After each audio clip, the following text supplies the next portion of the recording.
process. We're just doing it we're doing it in the lake. David, typically, and I know this is obviously it's hard to tell based on past storms and other areas in our country that have been affected, but when you have this kind of a situation where you're testing it every 500 feet, are you guys looking at past examples? Has this been done in North Carolina's history, in other states on maybe even the Southeast history? It's definitely been done in other states. It's got precedence, so it's tried and tested. So we feel very confident with the process, and of course we have our good support with DEQ and EPA with us arm in arm as we go to this. Just so people know the difference, if the process that you guys are not, if this hadn't been done, and we just let that sedimentation kind of naturally go down, what kind of a difference in timeline? How much is this helping? Because it sounds like it's helping quite a bit. We're talking weeks, maybe months for it to settle out on its own. We're actually having, and this is going to be in the weeds a little bit, but the temperature of the water is changing, which slows that process greatly for that settling process to naturally happen. And when you say changing, it's getting cooler. It's getting cooler, and it makes it harder for that to happen.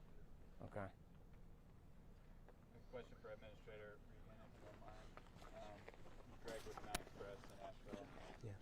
Can you just put this into context? This disaster. You know, you see many natural disasters, not only to the destruction in the community, but also to the water treatment facility, the reservoir, and the distribution system. Can you put it in context at all for us to help us understand how severe this is? Well, it's devastating.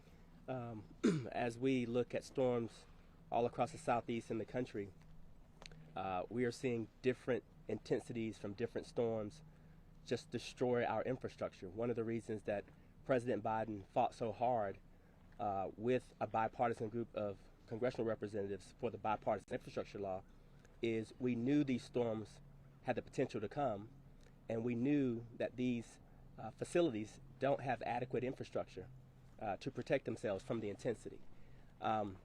It's unfortunate to say that, yes, we are seeing storms like this destroy property across the country, but when you look at a region like Asheville in the mountains, the terrain is different.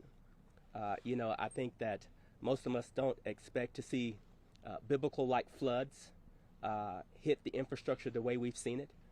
And so we know that we have to build back stronger. And I'm thankful to the President and his foresight that EPA does have $50 billion to invest in water infrastructure. We've had it all 3 years. And as we look at investing in areas like Asheville, and we hear of new engineering scenarios that we believe will make this facility more resistant, we now have some resources to match with the local solutions and the ingenuity to try to be better the next time around.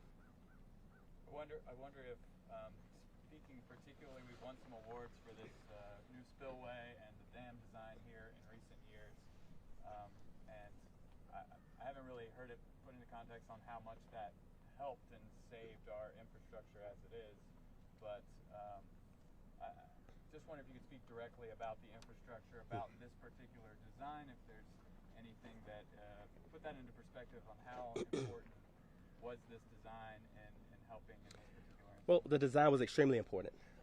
Before the storm, Asheville was producing some of the cleanest water in the country.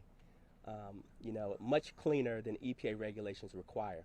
I think when you look at the engineering and the buckets I think there were 3 buckets. 8 total. One flip. Only one flipped.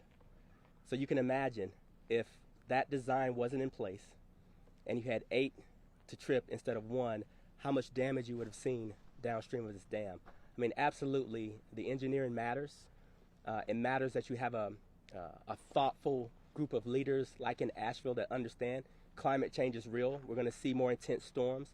So they made some early investments that have paid off, not just saving infrastructure, but saving lives. Question for, I guess, David again.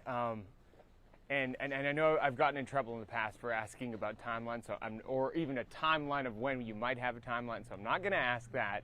But I was wondering, from the point of this sedimentation testing and all that, once that's done, do we have a bit of a better idea kind of what we're looking at in terms of time from then, even from that point, or how many more steps even from that point? without it putting any pressure on y'all, because I know how hard y'all are working. Right, and I appreciate that.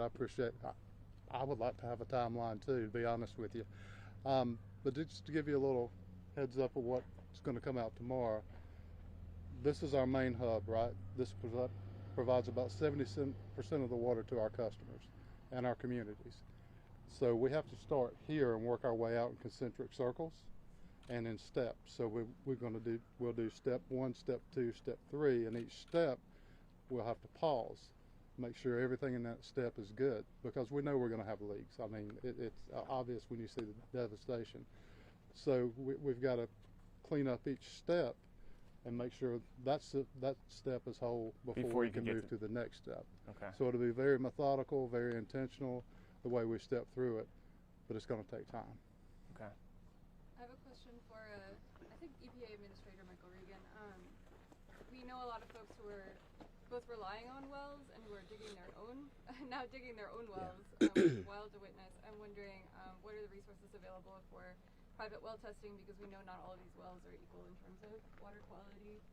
Well, absolutely, and one of the labs that I visited today, one of our mobile labs, is set up to do about 100 samples per day of private wells. And what we want to do is get the word out that we do have that capability. It's my understanding that in this area, maybe 20,000, up to 20,000 private wells potentially could have been impacted. We absolutely don't want the public taking the risk of drinking water out of these private wells without the testing being in place.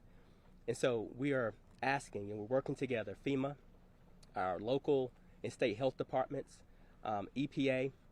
We are asking for those who have private wells to contact their local health agencies or the state health agency, get the proper equipment to do the testing, and once that's done, we will test it for free.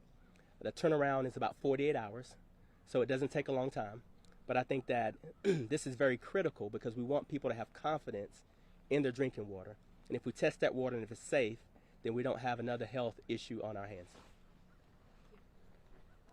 One more question for David. Sorry, David, to make you keep going back and forth. When we look at this, I mean, it's beautiful water behind you. I mean, obviously, I'm assuming it looked vastly different more than 2 weeks ago. Talk to us a little bit about kind of what we're looking at here, because it does still look a little bit chocolate milky, but for somebody who has no idea what they're talking about, what are we kind of looking at when it comes to the quality that we're looking behind you? Sure. Physically, even. When you see the reservoir now, yeah, you can see down about this far. Typically, you can see down about 10 feet and see fish swimming. Wow. It's that clear and that pristine. Wow. Thank you, everybody. Appreciate y'all coming out. Thank you all. Thank you. Thank you, sir. Appreciate it.